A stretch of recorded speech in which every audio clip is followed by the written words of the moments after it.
Fortune's Progeny, The Ascent, Episode 2, The Avalanche Begins.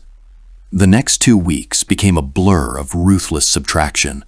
The Fender guitar went to a wide-eyed college kid for $650. 3 weekends of frantic freelance logo design, found through old university contacts, yielded another $400.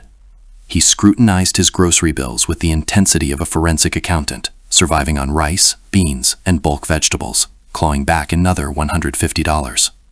The process was monastic and deeply humbling.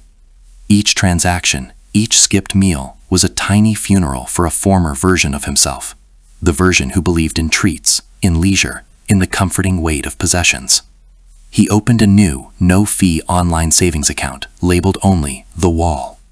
When he transferred the final sum, the balance read a clean $1,200. A ridiculous wave of pride washed over him. It was the smallest amount of money he'd ever been proud of, yet it felt like the foundation of a pyramid. The celebration was a quiet beer with Leo and Maya in their usual bustling, affordable pub. The noise was a stark contrast to the silent focus of his recent days. So this mentor has you on a ramen budget, man? Leo laughed, though his eyes held a flicker of something else, a slight disconnect. Trent's new, intense scarcity had already caused him to miss 2 casual hangouts. Beside him, Maya, pragmatic and observant, tilted her head. He seems more present, though, less anxious. She'd noticed him checking his budgeting app less obsessively now that the psychological barrier was built.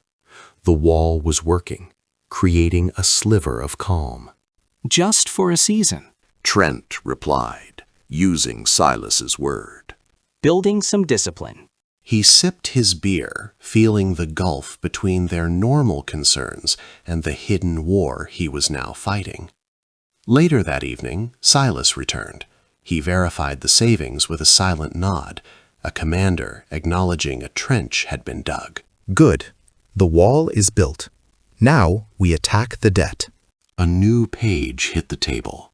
It was a list of Trent's liabilities, but ordered in a way that defied his logical mind. 1.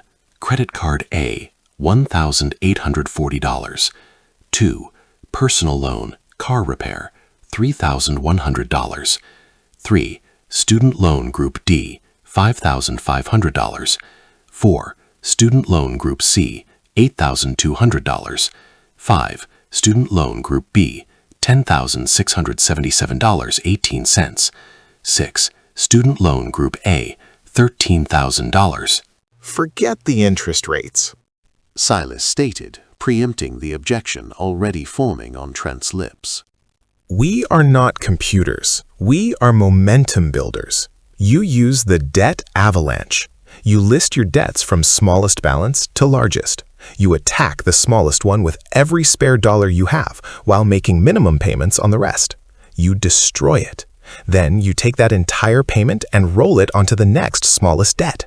It grows. It gains speed and mass, like an avalanche starting with a single stone.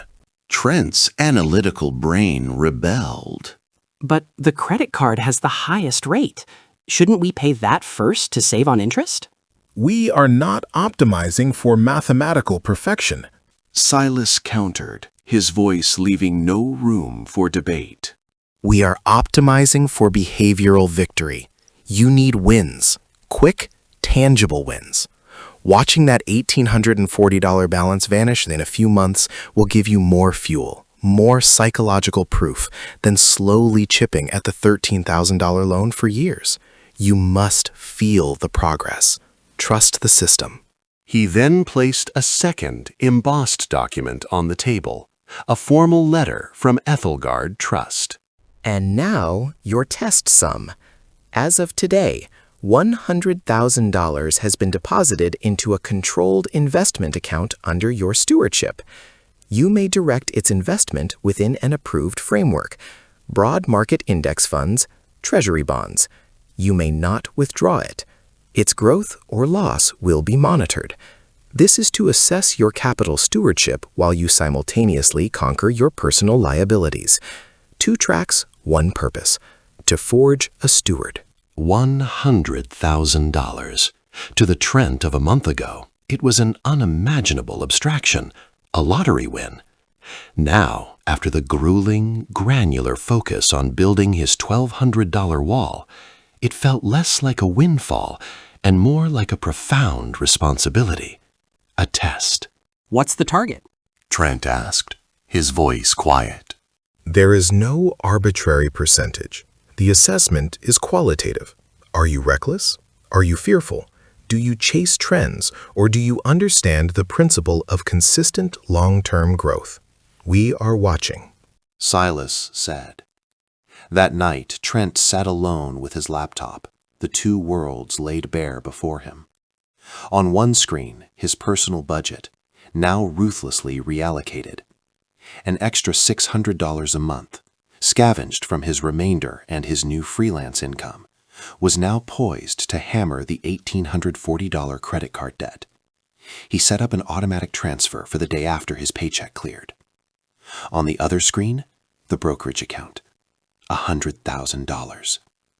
He spent hours falling down rabbit holes of financial theory, but always circled back to the same simple philosophy preached by every sober textbook. Own the entire market, cheaply, and let time do the work. He thought of his unseen cousins. Were they frantically trading, betting on speculative crypto, trying to be clever? Trent Ashford made two decisions that would define his trajectory. First, he committed $600 future to destroying his smallest debt. Second, he invested the entire test sum into a single, low-cost S&P 500 index fund. No cleverness, no speculation, just the steady, boring engine of the economy. He closed the laptop. The first stone of his avalanche had been pushed. The family's capital had been deployed. The moves were made. In the new silence of his apartment, his phone buzzed. A notification from the encrypted vault. A message from Anya. First financial report period closed. You are not in last place. Keep going. A fierce, competitive grin, the first genuine one in weeks, spread across his face. For the first time, the burden felt less like a sentence and more like a race, and he was off the blocks.